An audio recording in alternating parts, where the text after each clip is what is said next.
Hello everyone, मेरा नाम आकाश यादव और आज हम शुरुआत करेंगे सेकंड चैप्टर जो कि यूनिट 1 का ही है। सेकंड चैप्टर, इससे पहले हमने फर्स्ट चैप्टर पढ़ाया है और उसके नोट्स पीपीटी आपको टेलीग्राम चैनल पे मिल भी जाएगी। ठीक है, नहीं पता तो डिस्क्रिप्शन में लिंक डाल देंगे, वहां से देख लेना। ठीक है, तो सारे नोट्स वगैरह वहाँ मिलते हैं।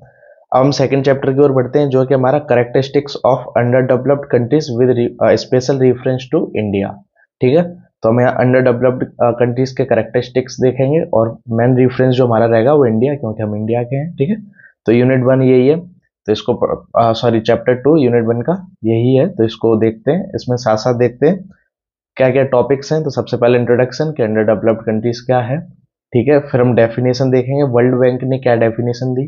ठीक है, उसके बाद हम लिंक देखेंगे अंडर डेवलप्ड और डेवलपिंग कंट्रीज या थर्ड वर्ल्ड कंट्रीज, इनका लिंक क्या है आपस में, क्या एक जैसे सेम बात है या कुछ अलग है, क्या है वो जानेंगे। फिर डेफिनेशन देखेंगे अंडर डेवलप्ड कंट्रीज की डेफिनेशंस, अलग अलग इकोनॉमिस्ट ने अपनी अपनी डेफिनेशन दी, यूनाइटेड नेशन ने अपनी definition the, planning commission of India ने अपनी डेफिनेशन दी। तो ऐसी कुछ डेफिनेशंस देखेंगे। ठीक है, अंडर डेवलप्ड कंट्रीज क्या होती है उनकी। फिर हम देखेंगे basic features of under developed countries के क्या क्या फीचर्स हैं। ठीक है, या फैक्टर्स कह सकते हो कि फैक्टर्स क्या है अंडर डेवलप्ड कंट्रीज के। ठीक है, लास्ट में देखेंगे नेचर ऑफ इंडियन इकोनॉमी कि इंडिया की इकोनॉमी का नेचर क्या है, या बेसिकली हम देख सकते हैं फैक्टर्स क्या है इंडियन इकोनॉमी के कि वो डेवलपिंग है अभी तक। तो कई चीजें फैक्टर्स पूछ ले या फिर नेचर पूछे या कुछ भी ऐसी करेक्टरिस्टिक्स पूछे, तो सब में सेम 14 पॉइंट्स बताऊंगा, वही लिख के आने हैं आपको एग्जाम में, और ये हर बार आया है फर्स्ट यूनिट से। तो थोड़ा ध्यान रखना इन चीजों पे, मतलब कहीं घुमा फिरा क्या है आपको लिखना यही है। ठीक है, तो ध्यान रखना है। लास्ट में कंक्लूजन। ठीक है, तो चैप्टर शुरू करें। चलो, जय श्री गणेश।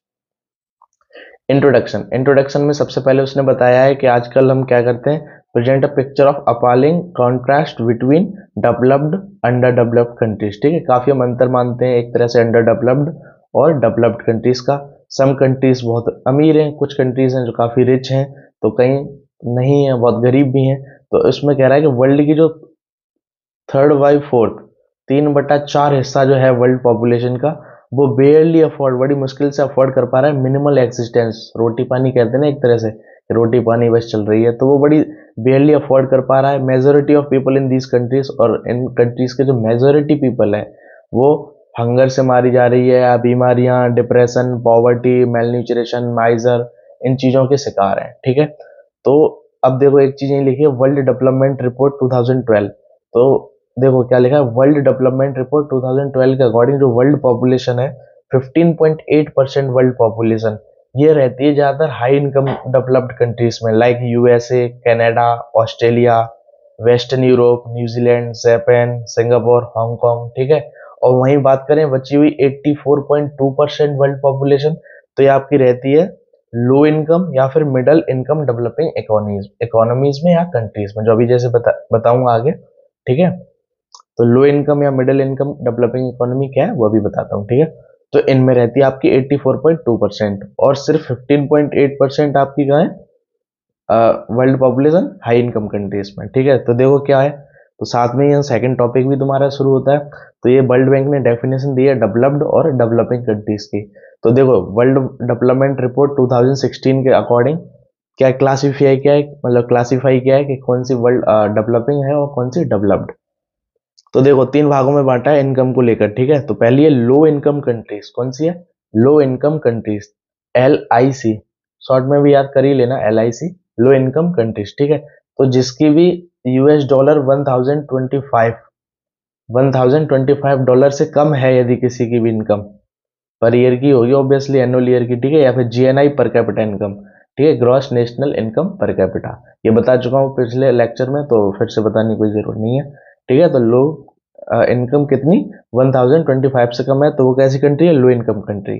फिर आती है मिडल इनकम कंट्री जो कि $1026 से लेके $12,475 तक। ठीक है, तो इसके बीच में जो भी कंट्रीज आती हैं वो आपकी क्या है, मिडल इनकम कंट्रीज। ठीक है, इसमें भी दो भागों में तोड़ा है। ठीक है, पहला है लोअर मिडिल इनकम कंट्रीज जो होती है आपकी 1025 या 26 टू $4,035। ठीक है, तो वो हो गई आपकी LMC, lower middle income countries. फिर आती है आपकी upper middle income countries, UMC। ठीक है, जो आपकी 4000 या फिर $4,035 से लेके $12,475। फिर आपकी लास्ट आती है हाई इनकम कंट्रीज, थोड़ा कोल्ड है तो आवाज़ में चेंज हो गई ऑब्वियसली, तो कोई नहीं, कोई बैकग्राउंड आए या बार्किंग की आवाज़ आए कुत्ते भौंकने वगैरह की तो इग्नोर करें, और सॉरी मेरी तरफ से, मैं काफ़ी वेट करता लेकिन ठीक है, अभी नहीं है तो अभी बढ़ा लेता हूँ। तो यूएस डॉलर $12,475 या उससे अधिक है यदि किसी भी कंट्री की है तो वो है आपकी हाई इनकम कंट्री, ठीक है। तो डेवलपिंग कंट्रीज क्या क्या है, जिसमें LIC, LMC और UMC, मतलब लोअर इनकम कंट्रीज ये वाला, लोअर मिडल इनकम कंट्रीज ये वाला, अपर मिडल इनकम कंट्रीज ये वाला, ठीक है। तो ये तीनों जहाँ पाए जाते हैं वो आपकी कोई ऐसी कंट्री है, डेवलपिंग कंट्रीज, ठीक है। और जिस जगह आपकी हाई इनकम कंट्रीज हैं, $12,475 से अधिक है जिसकी GNI पर कैपिटा, तो वो आपकी कैसी कंट्री है, डेवलप्ड कंट्रीज। तो ये तो इसका डिफरेंस समझ में आया। आगे बढ़ते हैं। आगे कंपैरिजन है छोटा सा डेवलप्ड और डेवलपिंग कंट्रीज के बीच में। तो क्या है, देखो डेवलपिंग कंट्रीज क्या है, डेवलपिंग कंट्रीज कह दो या फिर UDC अंडर डेवलप्ड कंट्री कह दो, या फिर थर्ड वर्ल्ड कंट्रीज कह दो, या फिर कंट्रीज ऑफ साउथ कह दो, ठीक है। तो ये सब क्या है, आपकी डेवलपिंग कंट्रीज का ही नाम है, ठीक है। Constitute low and middle income, वही बात कर रहा है, LIC, UMC, LMC, ठीक है। तो उनकी बात कर रहा है कि वही इसमें कॉन्स्टिट्यूट करते हैं, ठीक है। इधर डेवलप्ड की देखें तो डेवलप्ड कंट्रीज HIC कह दो, हाई इनकम कंट्रीज कह दो, या फिर फर्स्ट वर्ल्ड कंट्रीज कह दो, या फिर एडवांस्ड कैपिटलिस्ट कंट्री कह दो, या फिर फ्री मार्केट इकोनॉमीज कह दो, या फिर कंट्रीज ऑफ नॉर्थ कह दो, एक ही बात है, ठीक है। तो ये सब क्या है, आपकी HIC हाई इनकम कंट्रीज होती है, ठीक है। डेवलप्ड कंट्रीज भी कहते हैं इनको।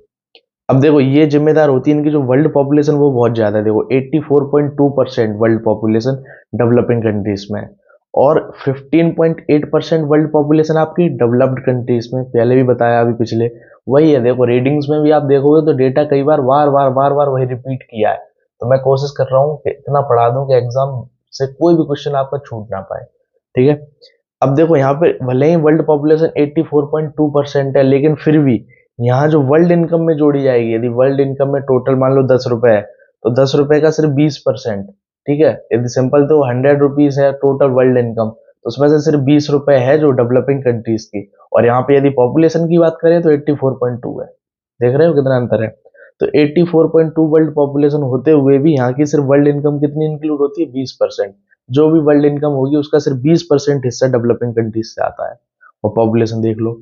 वहीं यदि हम डेवलप्ड कंट्रीज की बात करें तो वो 15.8% वर्ल्ड पॉपुलेशन होती है, लेकिन इनकी जो इनकम जुड़ती है वो कितनी परसेंट होती है, 80% वर्ल्ड इनकम में, ठीक है। तो ये लो पर कैपिटा इनकम है obviously, and low standard of living होगा। यहाँ पे हाई होगा, हाई पर capita income and high standard of living. पर कैपिटा इनकम कोई पूछना चाहता है तो पिछले लेक्चर में बताया मैंने, ठीक है। इनकम पर हेड की बात कर रहे हैं, ठीक है। तो यहाँ पे इनकम पर हेड कम होगा, यहाँ पे ज्यादा होगा, ठीक है। आगे बढ़ते हैं। Link between under developed, developing and third world countries. देखो सबसे पहले तो मैं ये बता दूं अंडर डेवलप्ड और डेवलपिंग में क्या हल्का सा अंतर होता है। तो देखो developed countries enjoy flourishing economy, बढ़िया फल फूल रही इकोनॉमी, बढ़िया इकोनॉमी है डेवलप्ड की, ठीक है। अब बात करें डेवलपिंग की, तो developing countries begin to test the growth of economy. ये क्या कर रहे हैं, कंट्रीज बिगन नहीं, शुरुआत कर रहे हैं test of growth of economy, ये टेस्ट ले रहे हैं एक तरह से।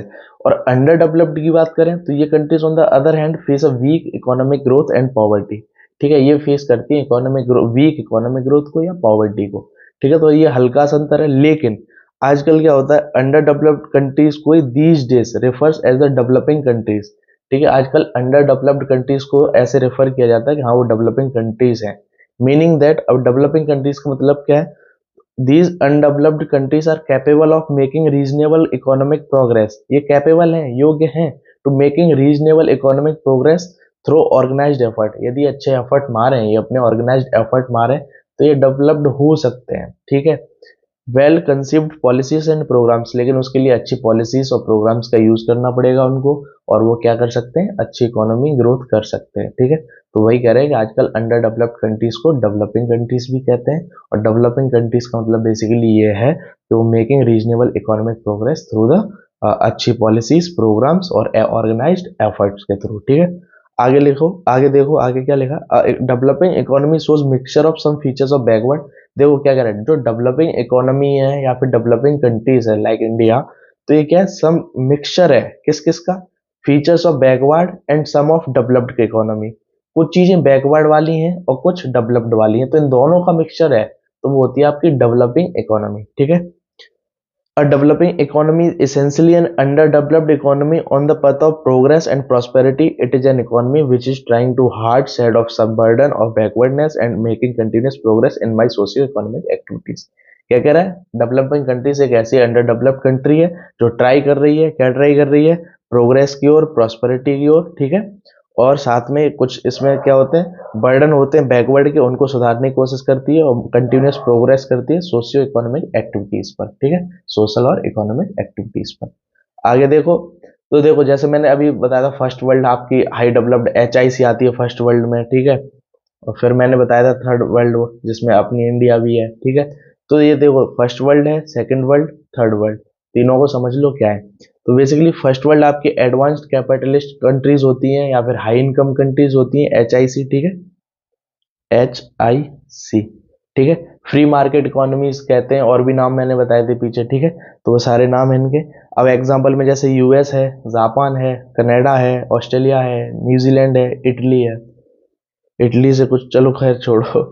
Second world, nation that fall between first world and third world, ठीक है, सेकंड वर्ल्ड उसे कहते हैं जो फर्स्ट वर्ल्ड और थर्ड वर्ल्ड के बीच में कहीं ना कहीं आते हैं, ठीक है, of and terms of their development status and economic indicators, ठीक है, डेवलपमेंट और इकोनॉमिक्स इंडिकेटर्स के अकॉर्डिंग ये डेवलपिंग और डेवलप्ड इन दोनों के बीच में आते हैं, तो उसे हम सेकंड वर्ल्ड करते हैं। एग्जाम्पल में आपकी टर्की हो गई, थाईलैंड, साउथ अफ्रीका, चाइना, रसिया एटसेट्रा, ठीक है। थर्ड वर्ल्ड में अंडर डेवलप्ड और इन्हें डेवलपिंग कंट्रीज भी कहते हैं, थर्ड वर्ल्ड नेशन भी कहते हैं इनको, इनका collective name given to the under developed nation, ठीक है, इनका collective name under developed nations भी होता है, ठीक है। Example India, Egypt, Nepal, Bhutan, ठीक है, जो भी कह लो, सॉरी, ठीक है, तो ये जितने भी हैं अपने पास पड़ोस के ज्यादा डेवलपिंग थर्ड वर्ल्ड में ही आते हैं, ठीक है। इटली से कुछ याद आया, खैर छोड़ो।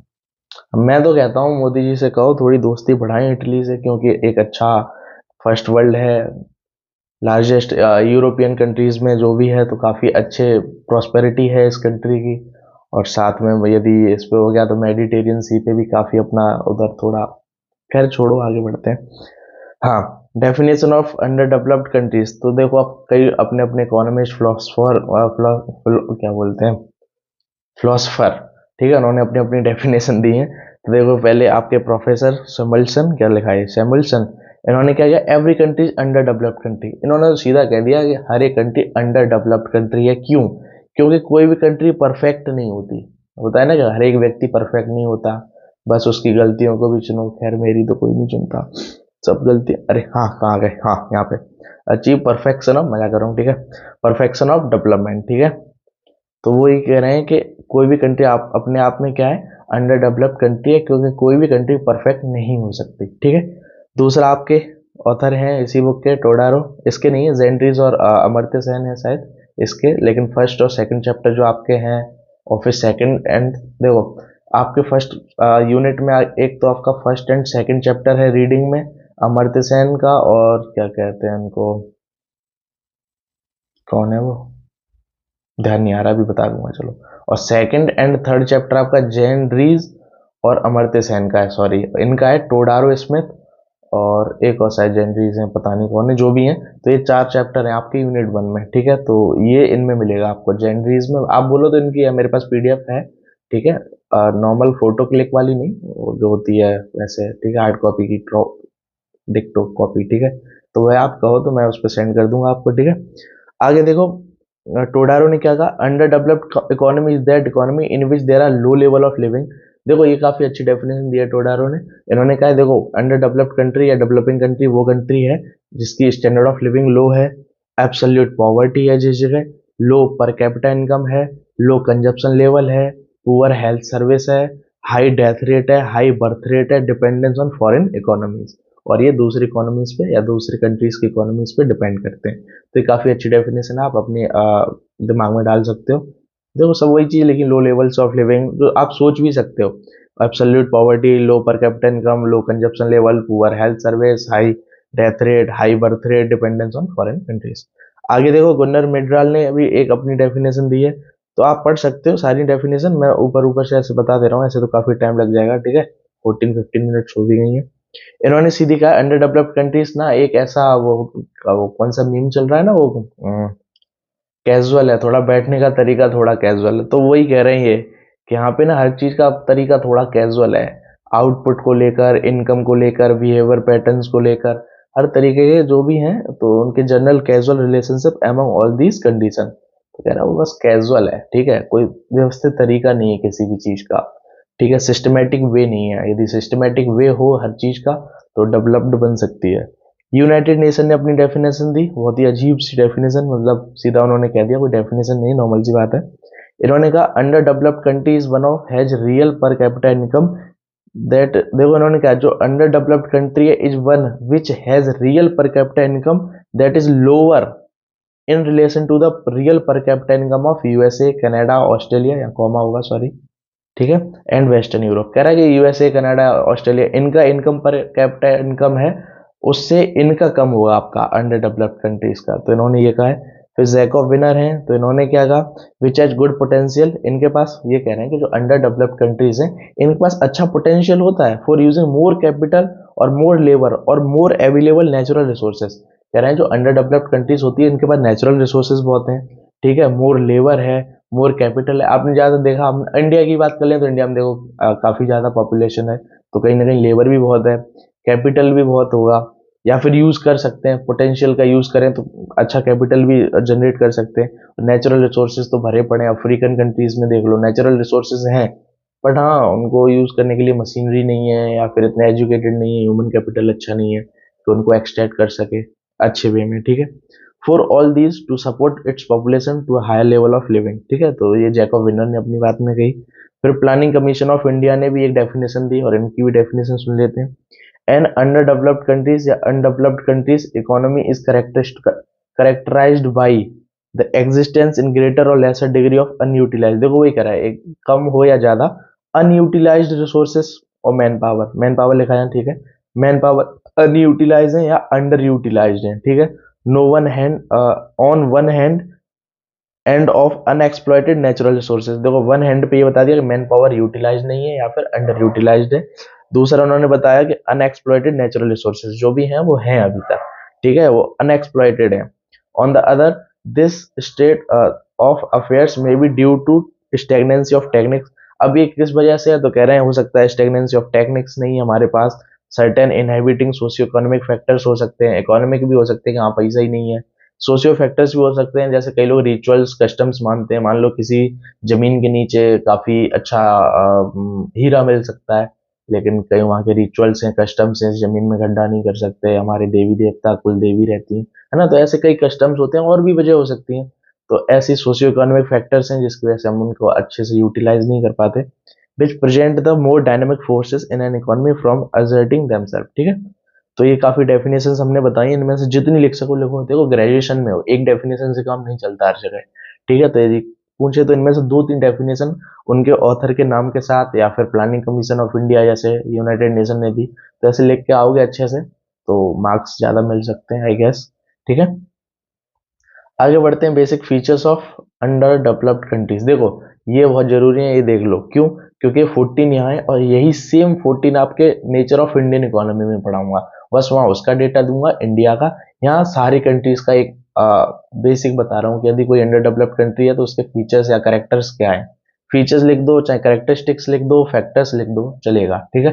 तो ऐसे क्वेश्चन हर बार आया है, क्योंकि ऑब्वियसली एक चीज नहीं, एक क्वेश्चन में 4-5 क्वेश्चन होते हैं, उनमें से कहीं ना कहीं एक टॉपिक, एक हिस्सा ये भी होता है, ठीक है। बेसिक फीचर्स, तो सबसे पहले देखो लो पर कैपिटा इनकम, ठीक है, और ये ध्यान रखना जब इंडियन इकोनॉमी की बात करेगा कि इंडियन इकोनॉमी के फैक्टर्स बताइए, करेक्टर्स बताइए क्यों ऐसी है, अंडर डेवलप्ड है, तो आपको कहीं ना कहीं यही लिख के आने हैं, मतलब टॉपिक तो यही रहेंगे, अंदर थोड़ा डेटा चेंज हो सकता है, वो मैं अभी आगे बताऊंगा, ठीक है। तो low per capita income, obviously under developed की जो इन कैपिटा इनकम होगा वो कम होता है, ठीक है, तो वही लिखा होगा level of income is measured पर जीएनआई।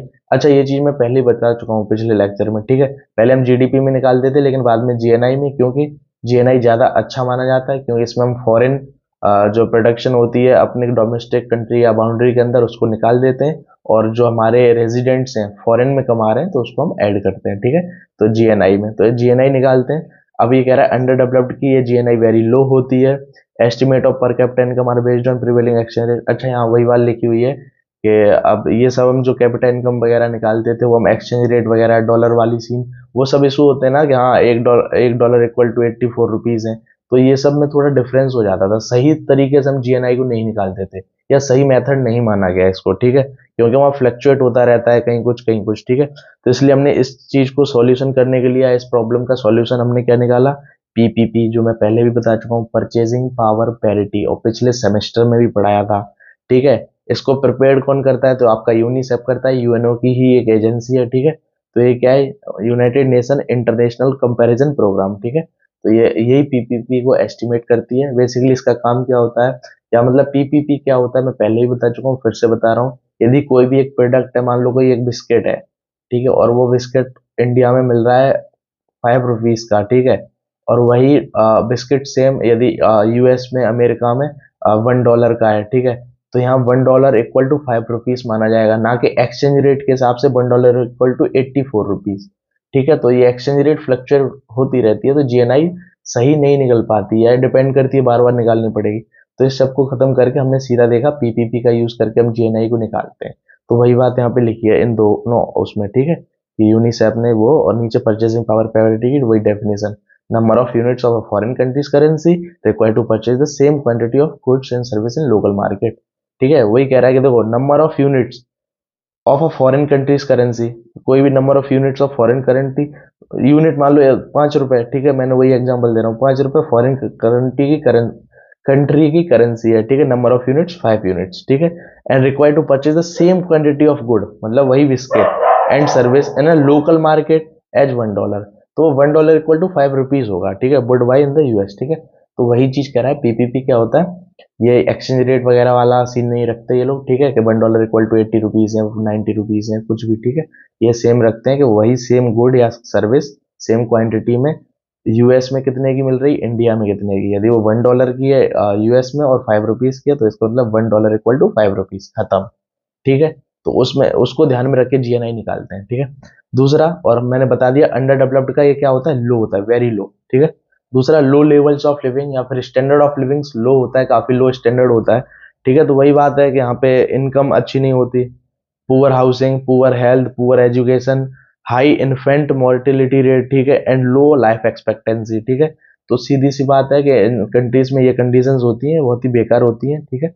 तो वो आपकी लो स्टैंडर्ड ऑफ लिविंग होगी। ऑब्वियसली स्टैंडर्ड ऑफ लिविंग में आपका क्या आएगा, एजुकेशन बढ़िया, हेल्थ अच्छी, ये सब नहीं है आपके, तो ऑब्वियसली वो क्या है, लो लेवल्स ऑफ लिविंग है, ठीक है। Very poor countries like Ethiopia, Malvi, ठीक है, बुरुंडी वगैरह भी जोड़ सकते हो, बुरुंडी अफ्रीकन कंट्री है काफी, वो भी गरीब है, एटसेट्रा, फेस स्टारवेशन, भुखमरी, माइजरी, दुखी, hunger. On the other hand, in a developed country, healthy and educated population lead to increased productivity, ठीक है। वहीं क्या कह रहा है, यदि वहीं पे हम बात करें डेवलप्ड कंट्रीज की, तो हेल्दी एंड एजुकेटेड पॉपुलेशन होती है, और जो क्या करते हैं आगे जाके प्रोडक्टिविटी इंक्रीज करते हैं अपनी कंट्री की, मतलब कहीं ना कहीं ओवरऑल जीएनआई को बढ़ाते हैं, ठीक है।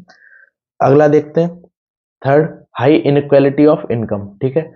देखो, जो अंडर डेवलप्ड कंट्रीज होती हैं उनमें भी रिच और पीपल होते हैं, ठीक है, रिच और पीपल सब में होते हैं, लेकिन जो अंडर डेवलप्ड कंट्रीज वगैरह होती हैं इनमें कुछ ज्यादा ही भेदभाव हो जाता है, अमीर अमीर होता जाता है, गरीब गरीब होता जाता है, तो ये गैप होता है जो इनक्वालिटी की वजह से ये बहुत ज्यादा हो जाता है, ठीक है। तो वही यहाँ पे कहीं ना कहीं लिखा है high inequalities of income, income का भी क्या होती है, हाई इनक्वालिटी होती है, किसी की 5,000 है तो किसी की सिर्फ 5 रुपए है पर मंथ की, तो ये डिपेंड करता है, ठीक है। तो वही कह रहा है कि अंडर डेवलप्ड कंट्रीज में हाई इनक्वालिटी, इनकम के बीच में भी काफी ज्यादा इनक्वालिटी होती है, आप इंडिया में भी देखोगे, ठीक है। तो inequalities in distribution of income refers to a situation when a small privileged group is able to corner a very large chunk of total income and a very large group, वही कह रहा है, देखो, स्मॉल प्रिविलेज्ड ग्रुप काफी ज्यादा हिस्सा ले रखा होता है इनकम का, and very large group gets a very small proportion of income, ठीक है। तो वही सब लिखा है, there exist wide income inequality gaps not only between advanced and developing countries but also between the rich and poor, ठीक है।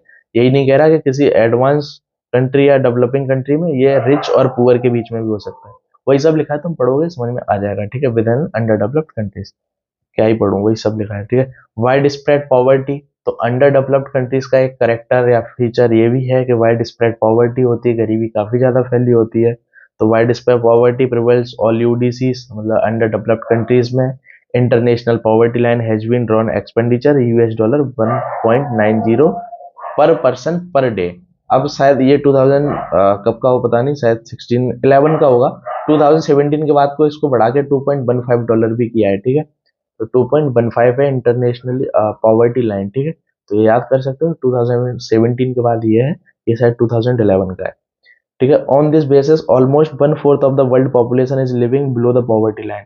और इसके according on the basis of this, ठीक है, almost 1/4 of the world population, 1/4 हिस्सा क्या है, 1/4 of the world population is living below the poverty line, ठीक है। यदि 4 हिस्से करोगे तो उसमें से एक हिस्सा वर्ल्ड पॉपुलेशन का बिलो द पॉवर्टी लाइन है, ठीक है।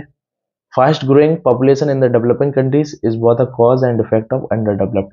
कह रहा है जो फास्ट ग्रोइंग पॉपुलेशन है, आप देखोगे डेवलपिंग कंट्रीज में पॉपुलेशन बहुत ज्यादा हो जाती है, समझ नहीं होती है, और भी कई चीजें होती हैं। तो इंडिया की देख लो, अब पूरे वर्ल्ड की 8 बिलियन है लगभग, उसमें से इंडिया की और चाइना की 3 बिलियन है। तो ये कंडीशन है, ठीक है। तो वही कह रहा है कि fast growing population is developing countries, बहुत कारण भी है और ये इफेक्ट भी है अंडर डेवलपमेंट का, ठीक है।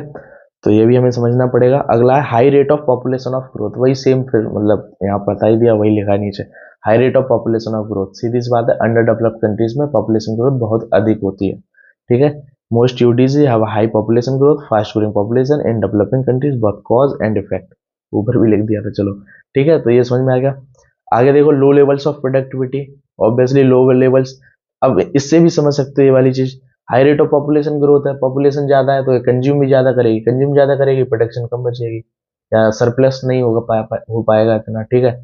तो वहां से भी समझ सकते हो। इसमें क्या लिखा है, चलो लो लेवल्स ऑफ प्रोडक्टिविटी, ठीक है। Productivity means output produced per person of a workforce, ठीक है। क्या कह रहा है, प्रोडक्टिविटी क्या है, output produced per person of workforce, ठीक है। According to Michael Todaro, low levels of living and low productivity are self-reinforcing social and economic phenomena in third world countries. As such, are the principal contributors to their underdevelopment. कह रहा है लो productivity और low levels of living, ये दोनों क्या है, social और economic phenomena है थर्ड वर्ल्ड कंट्रीज में या फिर अंडर डेवलप्ड कंट्रीज में, ठीक है। लो रेट ऑफ कैपिटल, समझ में आ गया होगा, सिंपल सी बात है, ठीक है। लो रेट ऑफ कैपिटल फॉर्मेशन, ठीक है। तो ये आप यूनिट 2 में अच्छे से पढ़ाऊंगा इसको, कैपिटल फॉर्मेशन को, ठीक है। Factors of development, economic development में कैपिटल फॉर्मेशन काफी बड़ा टॉपिक रहेगा। तो ये अच्छे से अभी देख लो, मतलब बाद में तो पढ़ना ही है डिटेल में, लेकिन अभी भी देख लो, ठीक है। तो ये जो आपकी अंडर डेवलप्ड कंट्रीज होती हैं उनमें क्या है, कैपिटल फॉर्मेशन का रेट कैसा होता है, काफी लो होता है। तो capital formation is defined as the surplus of production over consumption. कह रहा है कि कैपिटल फॉर्मेशन क्या होता है, सरप्लस ऑफ प्रोडक्शन, प्रोडक्शन का surplus over consumption in an accounting year which is further use for production. कह रहा है कंजप्शन, देखो कोई हिस्सा मैंने बनाया इतनी प्रोडक्शन की, उसमें से कंज्यूम इतना कर लिया, बचा हुआ ये, तो ये आपका कैपिटल फॉर्मेशन है। ये हमने कंज्यूम कर लिया, खा लिया, पी लिया, जो भी किया, ये बचा हुआ आपका क्या है, कैपिटल फॉर्मेशन है, ठीक है। तो वही एक साल के अंदर अकाउंटिंग या फाइनेंशियल ईयर के अंदर, ठीक है, फर्दर, और जिसका फिर क्या करते हैं हम, फर्दर प्रोडक्शन करते हैं, फर्दर यूज करते हैं प्रोडक्शन में। Capital formation is also called investment, और कैपिटल फॉर्मेशन को हम इन्वेस्टमेंट भी कहते हैं, ठीक है। इन यूडीसीज मतलब अंडर डेवलप्ड कंट्रीज में रेट्स ऑफ कैपिटल फॉर्मेशन काफी लो होता है due to wide spread poverty, क्योंकि वाइड स्प्रेड पॉवर्टी होती है, पॉवर्टी होगी तो वो इतना सेव नहीं कर, लो प्रोडक्टिविटी होगी, लो प्रोडक्टिविटी लो इनकम, ये सब चीजें चलेंगी, लो इनकम होगी तो लो सेविंग भी होगी, लो सेविंग होगी तो इन्वेस्टमेंट नहीं होगा, इन्वेस्टमेंट नहीं होगा तो फिर प्रोडक्शन कम है, ठीक है। तो वही सब चीजें हैं, तो कहीं ना कहीं वही लिखा है, देखो नीचे, most of the UDC under developed countries are caught in vicious circle of poverty.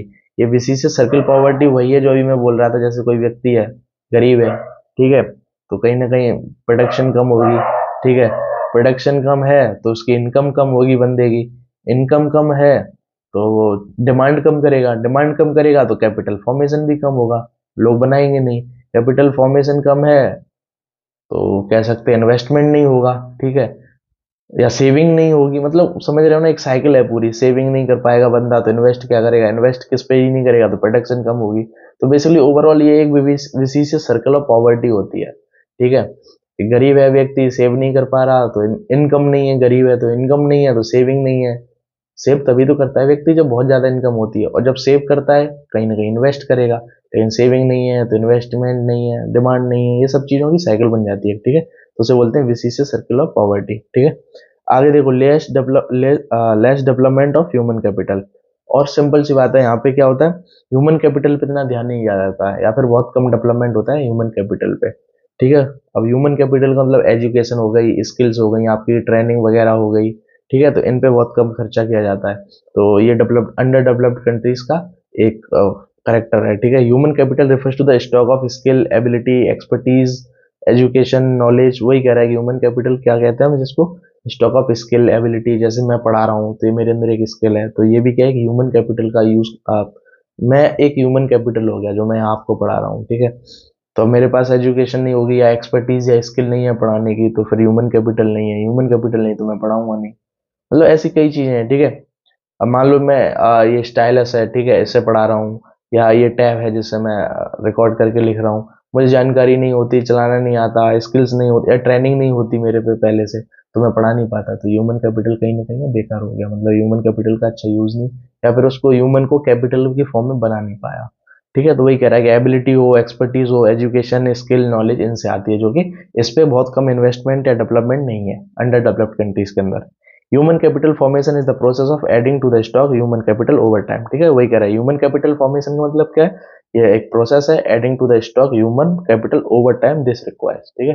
अब क्या क्या होता है, एक्सपेंडिचर ऑन एजुकेशन ये रिक्वायर है, ट्रेनिंग रिक्वायरमेंट होती है ह्यूमन कैपिटल के लिए, एक्सपेंडिचर ऑन हेल्थ, हेल्थ भी तो अच्छी होनी चाहिए ह्यूमन कैपिटल के लिए, क्योंकि हेल्थ अच्छी होगी तो लेबर व्यक्ति है वो जाके अच्छा काम कर पाएगा, ज्यादा प्रोडक्शन होगी, ठीक है। हेल्थ अच्छी नहीं है तो ऑब्वियसली प्रोडक्शन भी कम होगी। माइग्रेशन हो गया, ठीक है, माइग्रेशन कई बार करनी पड़ती है, देखा होगा आपने, कई बच्चे अब जैसे यहाँ पढ़ने वाले आते हैं, फिर कमाने के लिए कई लोग गाँव से माइग्रेट करते हैं, कई लोग कंट्री से माइग्रेट कर जाते हैं दूसरे में अच्छा कमाने के लिए, तो उस पर भी खर्चा करना पड़ेगा। एक्सपेंडिचर ऑन इन्फॉर्मेशन, और इन्फॉर्मेशन पे भी, ये दो टॉपिक है ना बेटा, ये बेटा तो नहीं है, साथी हो, साथ के ही हो आप लोग, ठीक है। तो यूनिट 2 में भी ये पढ़ोगे आप, फैक्टर्स इन इकोनॉमिक डेवलपमेंट में, ठीक है। और अच्छे से ये भी पढ़ोगे। तो टेक्नोलॉजिकल बैकवर्डनेस, ठीक है, तो कहीं ना कहीं अंडर डेवलप्ड कंट्रीज में क्या है, टेक्नोलॉजिकल बैकवर्डनेस है, टेक्नोलॉजी इतनी नहीं है, ठीक है। Are primitive and backward over wide range of industrial activity, ठीक है, वही सब लिखा होगा, आप पढ़ सकते हो। कुछ ऐसा वर्ड तो मुझे नहीं लग रहा ना पढ़ पाओ, ठीक है। अगला है predominance of agriculture, predominance of agriculture. देखो इसमें देखो अंडर डेवलप्ड कंट्रीज में ज्यादातर लोग एग्रीरियन होते हैं नेचर में, मतलब ज्यादातर लोग खेती बाड़ी करते हैं, एग्रीकल्चर में कहीं ना कहीं शामिल होते हैं। तो वही लिखा है about 70% of the population, under developed countries में लगभग 70% पॉपुलेशन होती है जो डिपेंड करती है एग्रीकल्चर पे, ठीक है। Under developed countries agriculture is not technologically advanced, लेकिन जो एग्रीकल्चर होता है वो टेक्नोलॉजिकली एडवांस नहीं होता है इन एज इन डेवलप्ड कंट्रीज, जैसा कि डेवलप्ड कंट्रीज में होता है।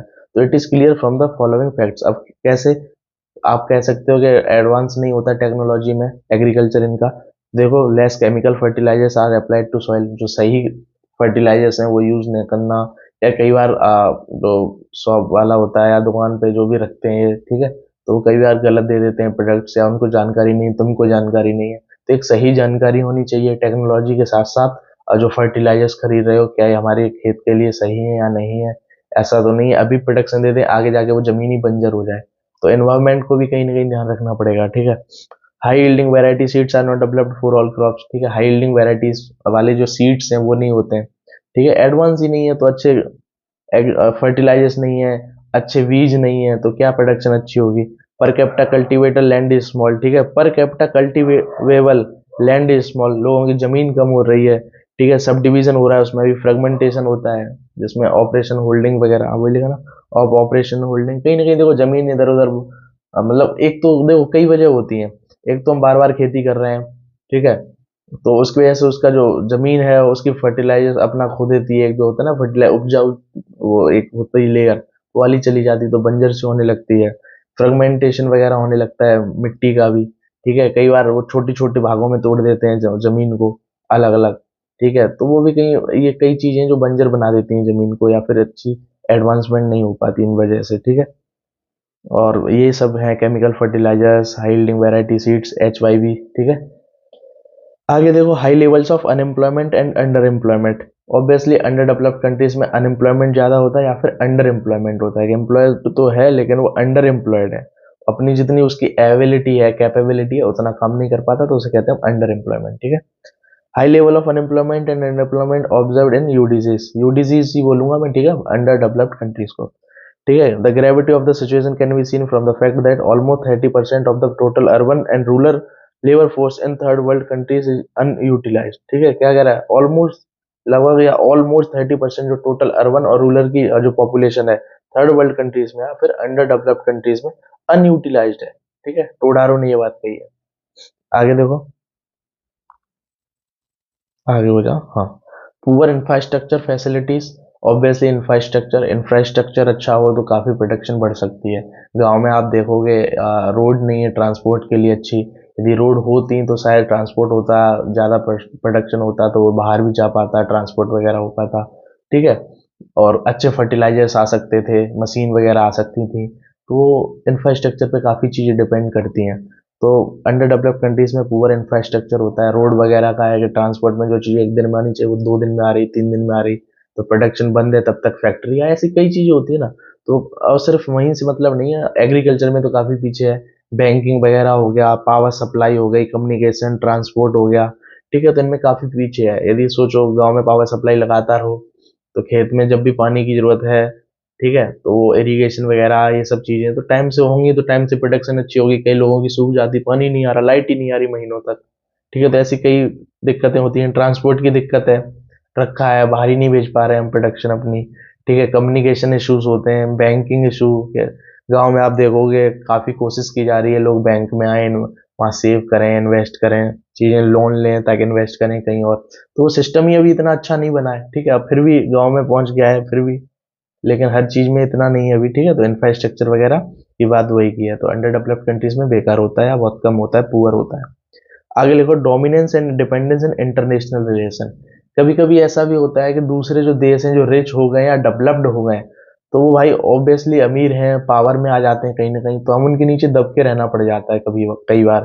ठीक है, तो उनके जो डिसीजंस हैं उनको हमें फॉलो करना पड़ जाता है। तो ये भी कई डोमिनेंस या डिपेंडेंस होता है कि इंटरनेशनल पे हम रिलेशंस पे या फिर कंट्रीज पे हम डिपेंड हैं या फिर कहीं ना कहीं वो डोमिनेट कर रहे हैं हमें। तो ये भी एक कारण है अंडर डेवलप्ड रहने का। ठीक है, वो चाहते ही नहीं आप डेवलप्ड बनो, उनकी पोजीशन पे आओ। तो कई बार ऐसी स्कीम या इशूज या ऐसी डिसीजंस लेंगे जो आप नहीं कर पाओ। ऑब्वियसली जैसे एक डेवलपिंग कंट्रीज है उसके सामने पॉल्यूशन थोड़ा बढ़ता है, ज़्यादा बढ़ता है। ठीक है, क्योंकि प्रोडक्शन बढ़ानी है तो थोड़ा ज़्यादा हमें ईंधन वगैरह देना पड़ेगा, तो उससे पॉल्यूशन भी CO2 कार्बन डाइऑक्साइड वगैरह ज़्यादा बढ़ती है। ठीक है, तो वो मना करते हैं नहीं आप कार्बन डाइऑक्साइड को एमिट नहीं कर सकते। ठीक है, तो रोक लगा रहे हैं तो प्रोडक्शन नहीं बढ़ेगी, तो कहीं ना कहीं आप वहीं रह जाते हो। लेकिन ये सब करना पड़ेगा, तो इसलिए। लेकिन फिर और भी चीज़ें हैं इसके साथ साथ, सोलर लाइट का यूज़ करो, लेकिन प्रोडक्शन जो ईंधन देगा वो कोल वगैरह वो इतना नहीं दे पाता। अब वो तो हो गए डेवलप्ड, उन्होंने भी एक टाइम पॉल्यूशन बहुत किया था, अब उन्होंने कंट्रोल कर लिया डेवलप्ड होने के बाद। लेकिन जो पॉल्यूशन पॉल्यूटेड ज़्यादातर वही कंट्रीज होती हैं जिनमें डेवलपिंग पे जा रही हैं। ठीक है, या अंडर डेवलप्ड है। लो सो अच्छा ये, अच्छा इसमें कुछ ऐसा है नहीं, वही सब लिखा होगा, international trade, technology, capital flows. ठीक है, पढ़ोगे समझ में आ जाएगा, ऐसी कोई दिक्कत नहीं है। ठीक है, high risk and unequal distribution of economic and political power, वही कह रहा है यदि आप गरीब हो या गरीब देश है आपका, तो कहीं ना कहीं हो सकता है कि डिस्ट्रीब्यूशन ऑफ इकोनॉमिक और पॉलिटिकल पावर में भी इशूज हो, कम ज्यादा हो पावर। ठीक है, among poor and rich countries vulnerable situation भी हो सकती है किसी के। और कुछ लिखा है, unfavourable terms in trade imposed by advanced countries. ठीक है, लो सोशल डेवलपमेंट। ठीक है, लो सोशल डेवलपमेंट, पॉलिटिकल राइट्स वगैरह इतने नहीं मिलते, अलग अलग हो सकते हैं, इनइक्वालिटीज होती हैं उसमें। Social life is traditional, people are superstitious and orthodox in their outlook. कह रहे हैं कि सुपरस्टिशियस और ऑर्थोडॉक्स होते हैं। कहीं ना कहीं कई बार क्या होता है, अंडर अंडर डेवलप्ड, जैसे मैंने भी कहा था जमीन वाला, कि जमीन के नीचे मान लो बहुत अच्छा नेचुरल कोई डीजल है या पेट्रोल है या कुछ भी मान लो। ठीक है, लेकिन नहीं, वहाँ आप गड्ढा नहीं कर सकते, या कोई एरिया है उस जगह नहीं, आप कोई बिल्डिंग नहीं बना सकते, हॉस्पिटल नहीं खोल सकते, क्योंकि वहाँ पे हमारे पूर्वज रहते हैं या पूर्वज रहते थे, उनकी आत्माएं घूमती हैं। ऐसी कई सुपरस्टिशियस रिचुअल्स कस्टम्स हैं जिसकी वजह से ऐसी चीजें होती हैं। ठीक है, तो ये सोशल डेवलपमेंट काफी लो रहता है, तो यहाँ पे जो हमारी सोच है वो पहले से काफी ऐसी सुपरस्टिशियस और ऑर्थोडॉक्स होती है, जिसके कारण अंडर डेवलप्ड कंट्रीज का भी एक करेक्टर बनता है। तो due to ignorance and illiteracy major part of income is spend on, हाँ ये भी एक बात है, ड्यू टू इग्नोरेंस और इलिटरेसी, न पढ़ने या समझ के होने की वजह से कई लोग ज्यादातर अपने जो मनी है या जो इनकम है उसका जो अधिकतर पैसा है वो सोशल कस्टम रीति रिवाज में खर्च कर देते हैं। ये दान कर दो, ये इतना पैसा यहाँ है, इतना कमाओ मत, या मतलब ज्यादातर वो अपनी इनकम इन्हीं चीजों में खर्च कर देते हैं। ठीक है, तो वो कहीं इन्वेस्ट नहीं कर पाते, इन्वेस्ट नहीं करेंगे तो आगे प्रोडक्शन GNI वगैरह ना बढ़ना, तो वो ऑब्वियसली। ठीक है, people in these countries lack political awakening, all these factors hamper development process. ठीक है, वही चीजें लिखी हैं। नेचर ऑफ इंडियन इकोनॉमी की बात करते हैं। एक तो जुकाम है, कोल्ड है काफी, चलो कोई नहीं। लास्ट टॉपिक है, इसमें भी 14 यही लिखे हैं, बस डेटा और लिखा हुआ है। ठीक है, तो घबराओ मत, इतनी बड़ी नहीं हुई, 40 मिनट्स की वीडियो हुई है। ठीक है, नेचर ऑफ इंडियन इकोनॉमी सबसे पहले बात करेंगे। लो पर कैपिटा, देखो लिखा मैंने अधिकतर है, कुछ छोड़ा नहीं, क्योंकि ये नोट्स आपको प्रोवाइड कराऊंगा, तो यदि कोई ध्यान से नहीं पढ़ता है, कई बच्चे 2x में भी पढ़ लेते हैं क्योंकि लास्ट टाइम है, तो ये लिखा सब रहेगा तो आपको थोड़ा इजीली रहेगा, तो मैंने सब लिखा है। ठीक है, क्योंकि शायद ये जो मैं बोल रहा हूँ वो बाद में ना वीडियो देखो या 2x में, लेकिन ये बाद में देखोगे पीपीटीज तो याद बना रहेगा। ठीक है, तो लो पर कैपिटा इनकम, तो देखो ह्यूमन डेवलपमेंट रिपोर्ट 2016 के हिसाब से India is one of the 51 low income economies in 2015। ये 2015 में लो इनकम इकोनॉमीज में इंडिया 51 पे है। ठीक है, वन ऑफ द 51। ठीक है, 51 लो इनकम इकोनॉमीज में इंडिया भी एक है।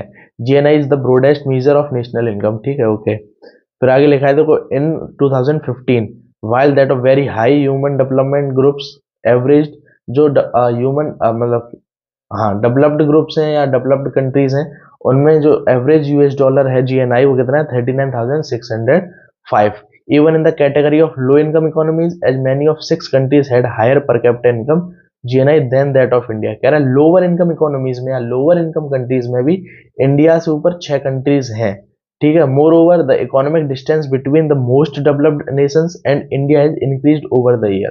ठीक है, इंक्रीज हो रही है, देखो आप कैसे, तो नीचे डेटा देखो, इसमें देखो इंडिया का जो जीएनआई है वो कितना है 2015 के हिसाब से, $5,663। ठीक है, यूएस डॉलर्स।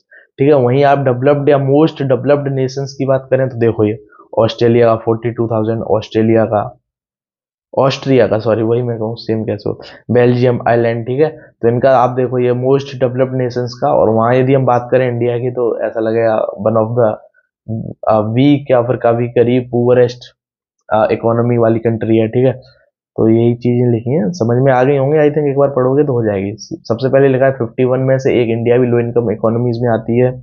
फिर लिखा है एवरेज जो है यूएस डॉलर, जो अच्छे इनकम है जिनकी, हाई इनकम कंट्रीज या डेवलप्ड है, तो उनकी 39,605 यूएस डॉलर है। वहीं इंडिया की बात करें लो इनकम इकोनॉमीज में तो 6 के बाद आती है। ठीक है, 6 और हैं इंडिया से ऊपर, इंडिया की ये है। ठीक है, ये याद कर लेना, जीएनआई 2015 का 5,663। काफी बार पूछा जाएगा या आगे आएगा। और मेन चीज सोर्स, जब भी आप कोई डेटा लिखो तो सोर्स हमेशा याद रखना, ह्यूमन डेवलपमेंट रिपोर्ट 2016। ठीक है, ये पीछे आ गए। हाँ, लो लेवल्स ऑफ लिविंग। अब देखो स्टैंडर्ड ऑफ लिविंग्स कैसे आप जानोगे, तो आप health, education, literacy rate, infant mortality rate, birth rate, death rate, ये सब चीजें देखोगे, है ना। और मेल फीमेल का कितना वो है इसमें, एम्प्लॉयमेंट वगैरह, ये सब चीजें देखी जाती हैं, तभी तो समझ में आएगा स्टैंडर्ड ऑफ लिविंग। ठीक है, तो कहीं ना कहीं इनकम भी देखी जाती है। तो देखो टोटल पॉपुलेशन की बात करें तो ये एसडीआर 2016 के अकॉर्डिंग है, ह्यूमन डेवलपमेंट रिपोर्ट 2016 के अकॉर्डिंग 1311 मिलियन। आज की बात करें तो आज लगभग 4 to 5 ऐसी कुछ होगी। ठीक है, 1425 मिलियन। ठीक है, ऑब्वियसली 3 बिलियन है तो डेढ़ डेढ़ में 1.42 या 43 लगभग मिलियन बिलियन में आ जाएगी। 1 पॉइंट की बात करें तो बिलियन में बता रहा हूँ। ठीक है, तो अभी जो करंटली एस्टिमेशन है, अनुमान है 2023 के अकॉर्डिंग, 2023 के अकॉर्डिंग, तो वो ये है, ये इसका डेटा दिया तो मैंने वही रखा, चेंज नहीं किया। ठीक है, टोटल अनएम्प्लॉयमेंट रेट है बहुत सेक्स की, ठीक है, फीमेल और मेल की, तो टोटल अनएम्प्लॉयमेंट रेट 3.5% है। ठीक है, ये डेटा इस टाइम का है। एडल्ट, ये सब याद नहीं होगा लेकिन कुछ चीजें जो याद कर सकते हो वो कर लेना, कोई दिक्कत नहीं, क्यों मैं बताऊंगा पहले से ही उतना जितना जरूरी है। एडल्ट लिटरेसी रेट देखो, एज 15 एंड ओल्डर, एडल्ट किसको माना है यहाँ पे, 15 है, 15 से ज्यादा वालों को, तो वो 72.1% है। लाइफ एक्सपेक्टेंसी रेट 68.3, अब 69 है शायद। Population not using N improved water source, तो देखो रूरल एरिया में 17.3 है और अर्बन में 6% है। ठीक है, यहाँ पे ये 8 नहीं होना चाहिए था, ये एक ही है पूरा, चलो कोई नहीं। ठीक है, फिर ये 6 7 8 ऐसे होता, कोई बात नहीं। 8 आ भी कहाँ से गया, 8.6 होगा, okay sorry sorry sorry sorry. ठीक है, ये 8.6 है अर्बन में। ठीक है, 8.6%। ठीक है, ये 17.3 रूरल में और अर्बन में 8.6%। ये रफ कर दूंगा, बाद में भी करूंगा तो झंझट हो जाएंगे। ठीक है, चिल्ड्रन अंडरवेट या जो अंडरवेट है वो कितने, अंडर 5 ईयर्स में इस डेटा के हिसाब से 47.9%। ऐसे लोग हैं जो अंडर वेट है, मतलब कहीं ना कहीं खाने की कमी है, mail nutrition. International poverty line के अकॉर्डिंग देखें तो पॉपुलेशन बिलो इसके कितनी है, 21.2% इंडिया की, ठीक है। Population below national poverty line 21.9%, ठीक है। ये बिलो नेशनल पॉवर्टी है, ये इंटरनेशनल है, ध्यान रखना, ये सिर्फ इंडिया की पॉवर्टी के हिसाब से और ये इंटरनेशनल के हिसाब से, तो 21.2 और इसके हिसाब से 21.9, ठीक है। एम्प्लॉयमेंट टू पॉपुलेशन रेशियो देखें तो एम्प्लॉयमेंट जो 15 से और उससे ओल्डर परसेंटेज है, ठीक है, तो 51.9%। और फीमेल की, हाँ अच्छा, टोटल इतनी है 51.9, अब उसमें से भी 26.8 फीमेल्स की और 79.1 मेल्स की। तो देखो यहाँ कहीं ज्यादा इनइक्वालिटी है, और मैंने फर्स्ट चैप्टर में आपको रोल्स ऑफ वुमेन बताया था, आपको बढ़ाना पड़ेगा, तो ये कहीं ना कहीं ये वही इंप्लॉयमेंट बढ़ना चाहिए, ये भी बढ़ना चाहिए, उसके साथ ये और ज्यादा बढ़ना चाहिए, बराबर आना चाहिए कम से कम 90+ तो जाए दोनों का, है ना। तो प्रोडक्शन के लिए अब ये इतना हो गया, इनका भी बढ़ाना पड़ेगा, ठीक है। तो ये रोल ऑफ वुमेन मैंने फर्स्ट चैप्टर में पढ़ाया भी था। वल्नरेबल एम्प्लॉयमेंट कितना है, 80.8% है। वल्नरेबल एम्प्लॉयमेंट देख रहे हो कितना, 80.8%। तो ये सब चीजें बता के आप बता पाओगे कि लो लेवल्स ऑफ लिविंग है कि नहीं है। तो ये कंडीशंस आप देख सकते हो, ठीक है। अरे आगे हो जाए यार। हम्म। अब वही चीज लिखी है यहाँ पे, उसी डेटा को वैसे लिखा है, ठीक है, कि it shows that India is the large population and high literacy rate है, इलिटरेसी रेट, ठीक है। और पॉवर्टी रेशियो में भी काफी पीछे है, पॉवर्टी मतलब ज्यादा है, ठीक है। Percentage of children under weight और under nourish 11.9%, population is not using improved water source, ठीक है। पुअर क्वालिटी, ठीक है। और क्या है, लाइफ एक्सपेक्टेंसी 68.3, ठीक है। तो वही चीज लिखी है यहाँ पे, ठीक है। मल्टी डायमेंशनल पॉवर्टी MPI 0.282 है, और multi dimensional poverty head count, ठीक है, पर हेड के अकॉर्डिंग 55.3 है मल्टी डायमेंशनल पॉवर्टी, और ये MPI है मल्टी डायमेंशनल पॉवर्टी इंडेक्स के अकॉर्डिंग, ठीक है। According to human development report 2016, ठीक है, डेटा लिखा है, वही चीज लिखी है, ठीक है। अब MPI मेजर कैसे करते हैं, मल्टी डायमेंशनल पॉवर्टी इंडेक्स, तो एजुकेशन, हेल्थ और स्टैंडर्ड ऑफ लिविंग, इनको देखकर, ठीक है। मल्टी डायमेंशनल पॉवर्टी इंडेक्स कैसे देखते हैं, तो एजुकेशन, हेल्थ और स्टैंडर्ड ऑफ लिविंग, ठीक है। तो उसके हिसाब से आपकी कितनी है, 0.282। और वही बात करें multi dimensional poverty head count पर हेड के अकॉर्डिंग, तो वो रेशियो कितना है, percentage 55.3। High inequality of income की बात करें, हाई इनक्वालिटी ऑफ इनकम, ठीक है। तो इनक्वालिटी ऑफ इनकम में भी बहुत है, इसमें देखो चार तरीके समझाए होंगे, लास्ट में जीनी कोफिशिएंट और होगा। तो पहला दिया क्वांटल इनकम रेशियो, दूसरा रूरल अर्बन गैप, और तीसरा पाल्मर रेशियो, ठीक है। तो क्वांटल इनकम रेशियो में बेसिकली ये लेते हैं जो रिच पॉपुलेशन है, ठीक है, उनकी इनकम 20% इनकम, और 20% इनकम इनकी क्या कहते हैं, अपनी जो पुअर पीपल है, लिखा होगा देखो, measure of average income of richest 20% of the population to that the poorest of 20% किसकी, पुअर की इनकम।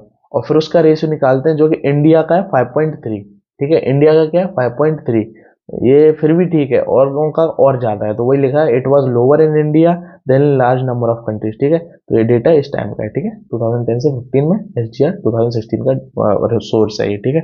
तो 5.3% है, वही लिखा है देखो, average income of the richest 20% and population of the poorest 20%, ठीक है। पॉपुलेशन ऑफ दैट पुअरेस्ट, तो पॉपुलेशन है, ये इनकम है, ठीक है। रूरल अर्बन गैप देखो, तो रूरल अर्बन गैप भी है, मंथली पर capita income, per capita expenditure इसे कहते हैं, ठीक है। तो रूरल अर्बन गैप भी काफी है, यदि ये देखोगे, ये रूरल का है, ये अर्बन का है, ठीक है। 1430 रुपीज और ये 2630 रुपीज, ठीक है। तो ये काफी ज्यादा आपका MPCE है, उसका गैप है, ये रूरल और अर्बन में, ठीक है। ये डेटा इस टाइम का है, देख सकते हो। फिर पाल्मर रेशियो लिखा है, तो पाल्मर रेशियो ये क्या है, based on work of Palmer 2011, Palmer ratio is the ratio of richest 10% of the population share of GNI by the poorest 40% of share, ठीक है। GNI में जो आपकी ग्रॉस नेशनल इनकम है, उसमें रिचेस्ट लोगों का कितना 10% रेशियो अपॉन पुअरेस्ट का 40% शेयर, 10% इनका और इनका कितना 40% शेयर, फिर उसका रेशियो निकालते हैं, ठीक है। तो इंडिया का जो है 1.5 है, कितना है 1.5% है, चलो फिर भी ठीक है। तो ये सोर्स 2016 का है, ठीक है। फिर आपका लास्ट वाला था इनकम जिनी कफिशियंट, ठीक है। ये आपका 0 से लेकर 100 के बीच में जाता है, यदि आपका 0 है तो इसका मतलब एब्सोल्यूट इक्वलिटी है आपके में रिच पुअर में, यदि 0 है। यदि 100 की ओर जाता है 100, तो इसका मतलब एब्सोल्यूट इनइक्वालिटी लिखा भी होगा, a value of zero source absolute equality है, ठीक है, हर व्यक्ति के बीच में क्या है, एब्सोल्यूट इक्वलिटी है। और वैल्यू ऑफ 100 एब्सोल्यूट इनइक्वलिटी है। इंडिया की बात करें तो इंडिया का 35.2, ठीक है, कितना है, 35.2, ठीक है, तो ये फिर भी ठीक है, ओके, ठीक है। तो inequality in India is lower than many of other developing countries. Wide spread poverty की बात करते हैं, तो वाइड स्प्रेड पॉवर्टी, तो पॉवर्टी भी काफी ज्यादा फैली हुई है, ठीक है। यदि इनकम पर डे देखें, एक सेकंड में अभी, तो देखो आगे वाइड स्प्रेड पॉवर्टी, तो वाइड स्प्रेड पॉवर्टी भी देखो क्या, इंटरनेशनल पॉवर्टी लाइन के हिसाब से $2 पर पर्सन पर डे, ठीक है। Almost 80% people in India were living below the poverty line, और इसके हिसाब से क्या कह रहा है, इंटरनेशनल पॉवर्टी लाइन है जो लिखा है कि $2 होना चाहिए पर पर्सन पर डे, ठीक है, पर पर्सन पे पर डे। उसके हिसाब से 80% पीपल है जो इंडिया की, वो क्या है, बिलो द पॉवर्टी लाइन है, इंटरनेशनल पॉवर्टी लाइन के हिसाब से, ठीक है। ये डेटा 2005-2006 का है।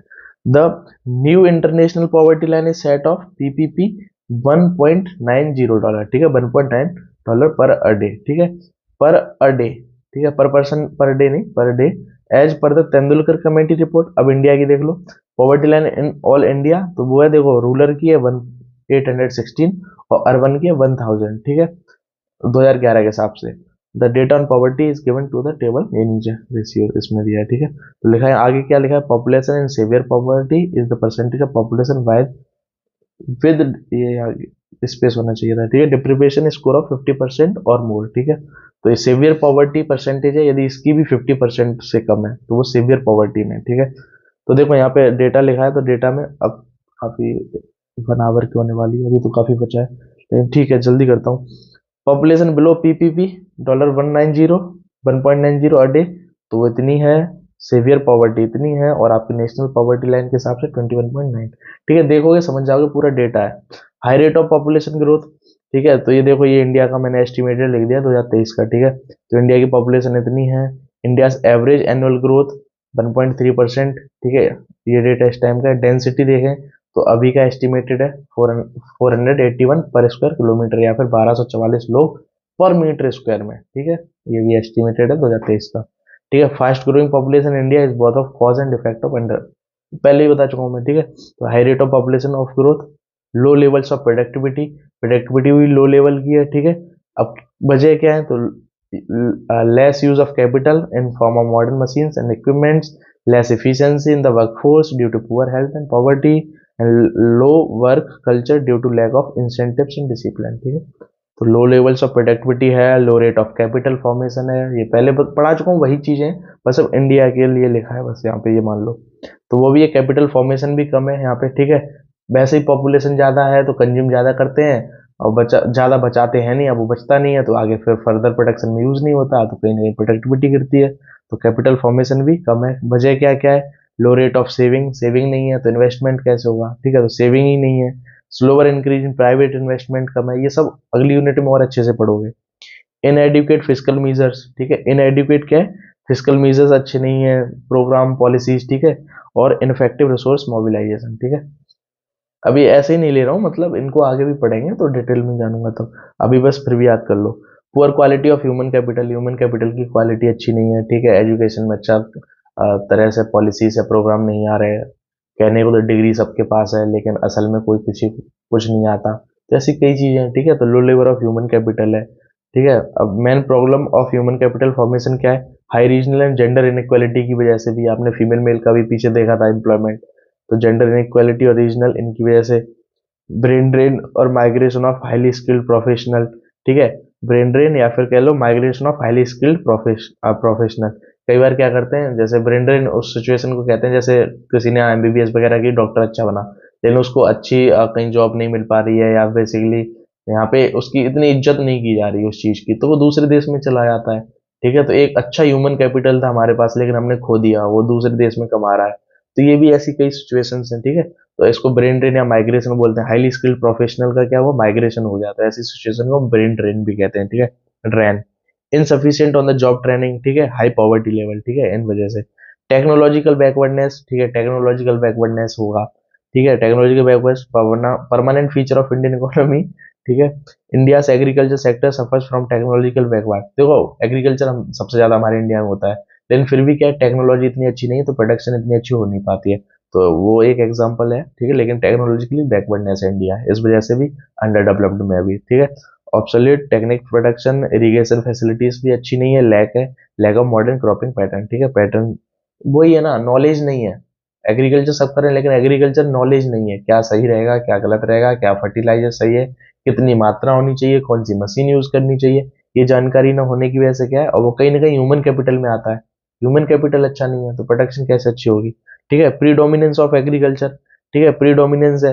अब देखो इंडिया में जीडीपी में, जो एग्रीकल्चर में, देखो एग्रीकल्चर में पॉपुलेशन पता है कितनी है हमारी इंडिया की, 49.7% पॉपुलेशन एग्रीकल्चर सेक्टर में है, ठीक है। लेकिन उसके बाद भी जीडीपी में कितना हिस्सा इंक्लूड होता है, 17.4% ओनली, ठीक है। ये डेटा इस समय का देखते रहना, ठीक है। वहीं बात करें हम दूसरी पॉपुलेशन, बची हुई पॉपुलेशन की, 50.3%, लगभग हाफ ही हो गया ना। तो 50.3% ये आपकी इंगेज है नॉन एग्रीकल्चर ऑक्यूपेशनल, क्या कहते हैं उनमें सेक्टर्स में, या नॉन एग्रीकल्चर सेक्टर में, सेकेंडरी और टर्शरी सेक्टर में, ठीक है। और ये जो जीडीपी में इंक्लूड करते हैं वो कितनी प्राइस, 82.6%। 82.6% जीडीपी में हिस्सा इसका जाता है, इसका सिर्फ 17%, और यहाँ पॉपुलेशन देखो बराबर है, 50-50 एक तरह से अनुमान, ठीक है। तो ये देख लो प्री डोमिनेंस ऑफ एग्रीकल्चर, लेकिन बैकवर्डनेस है, अच्छी टेक्नोलॉजी नहीं है, अच्छी प्रोडक्शन नहीं है ऑब्वियसली, ठीक है। High levels of unemployment and under employment है, ठीक है। यहाँ पे क्या लिखा है, the rate of unemployment is nearly 3.5% UPS, usual principal status के द्वारा, ठीक है। ये कुछ नहीं है, बस एक डेटा निकालने की वो है, ठीक है, एक्टिविटी, ठीक है। यूजुअल प्रिंसिपल स्टेटस, ठीक है। इकोनॉमिक सर्वे इसके हिसाब से 3.5% अनएम्प्लॉयमेंट रेट है इंडिया का, ठीक है। अब कई वजह हैं उसमें, देखो 49.7% total employment is in agriculture में ही है, ठीक है। तो कहीं ना कहीं अंडर एम्प्लॉयमेंट तो होगा ही, या फिर अनएम्प्लॉयड ही मान लो उसको। क्या है ना, एग्रीकल्चर में जरूरत है 2 लोगों की, उसमें पूरा घर गया हुआ है 10 लोग, तो इनकम पर हेड कम हो जाती है। और या फिर कह सकते हैं जितनी उनकी एबिलिटी है, कैपेबिलिटी है, उससे कम वो काम कर पा रहे हैं वहां पे, तो कहीं ना कहीं अंडर एम्प्लॉयमेंट हो जाता है वो, ठीक है। सेकेंडरी सर्विसेज में कितने लोग हैं, 21.6%, और टर्सरी में लिखा ही नहीं मैंने, टर्सरी होगा, ठीक है, तो 28.7%, ठीक है। पुअर इंफ्रास्ट्रक्चर फैसिलिटीज, ठीक है, ये एक कारण हो गया। और देखो dominance and dependence of international relation हो गया, ठीक है। ऑब्वियसली जब कोई डेवलप्ड हो गई है अच्छे से तो कहीं ना कहीं वो डोमिनेट करेगी पॉलिटिकली, इकोनॉमिकली, सोशली, ठीक है। तो वही लिखा है लो सोशल डेवलपमेंट, ठीक है। तो India suffers from high birth rate, high infant mortality rate, high low literacy rate and low life expectancy. India is a case of slow improvement in social indicators, ठीक है। समाज में सोशल इंडिकेटर्स में देखो तो इंडिया बहुत पीछे है। सच में आज भी हम कई ऐसी चीजें मानते हैं, जानते हैं, या जो नहीं करनी चाहिए, जो भी है, ठीक है। बर्थ रेट काफी ज्यादा होता है हमारे यहाँ पे बच्चे के, जब तक लड़की नहीं होगी तब तक कैसे काम चलेगा, सॉरी लड़का नहीं होगा तो तब तक कैसे काम चलेगा, तो बच्चे किए जा रहे हैं, किए जा रहे हैं। तो ऐसी कई वजह से, एजुकेशन की वजह से होता है, एजुकेशन सही नहीं है, समझ नहीं है, तो लोग ऐसी गलतियां करते रहते हैं। तो कंक्लूजन में कुछ नहीं है, वही लिखा है, according to Todaro the phenomena of under developed needs to be seen in national and international scenario. India की बात करें तो India today represent dualistic economy. आजकल इंडिया कैसी इकोनॉमी को रिप्रेजेंट कर रहा है, ड्यूलिस्टिक। ड्यूलिस्टिक का मतलब अंडर डेवलप्ड भी और डेवलप्ड भी, तो दोनों के कहीं ना कहीं हिस्से हैं, तो उसको कहते हैं ड्यूलिस्टिक इकोनॉमी। तो वही कह रहे हैं टोडारो कि इंडिया कैसी इकोनॉमी को रिप्रेजेंट करता है, ड्यूलिस्टिक, ठीक है। दोनों के कहीं ना कहीं वो मिलना, क्या बोलते हैं, जैसे माता पिता से कोई बच्चा हुआ तो दोनों के रंग भेद, मतलब करेक्टर्स मिलना एक तरह से, तो उसको ड्यूलिस्टिक कहते हैं, तो उसी तरीके से, ठीक है। तो where pocket of development and prosperity exist amid wide spread stagnation और बैकवर्डनेस भी है। कह रहा है कहाँ पे pocket of development and prosperity भी है, तो वहीं पे वाइड स्प्रेड स्टेगनेशन और बैकवर्डनेस भी है, तो इसको कहते हैं ड्यूलिस्टिक इकोनॉमी, ठीक है। तो ये काफी अच्छी बात है, ये आप लिख के आ सकते हो कि टोडारो ने कहा है कि हमारी जो इंडिया है वो आजकल ड्यूलिस्टिक इकोनॉमी है, ठीक है। तो आज के लेक्चर में इतना ही, ये कंप्लीट चैप्टर है आपका एक ही वीडियो के अंदर।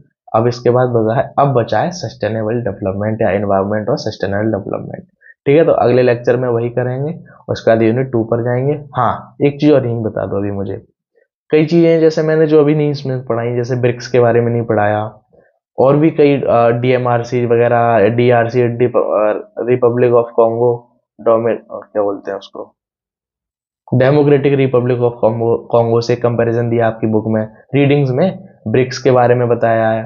और कई ऐसे दूसरे स्टेट्स से कंपैरिजन किया है, केरला का, आंध्रा का, तो कहीं यूपी का, बिहार से, ठीक है। और साथ में और क्या था उसमें मैंने पढ़ा था, और मतलब ऐसे ब्राज़ील वगैरह का कंपैरिजन है, यूएसएसआर से है, ठीक है, अफ्रीकन कंट्रीज से किया गया है, ठीक है।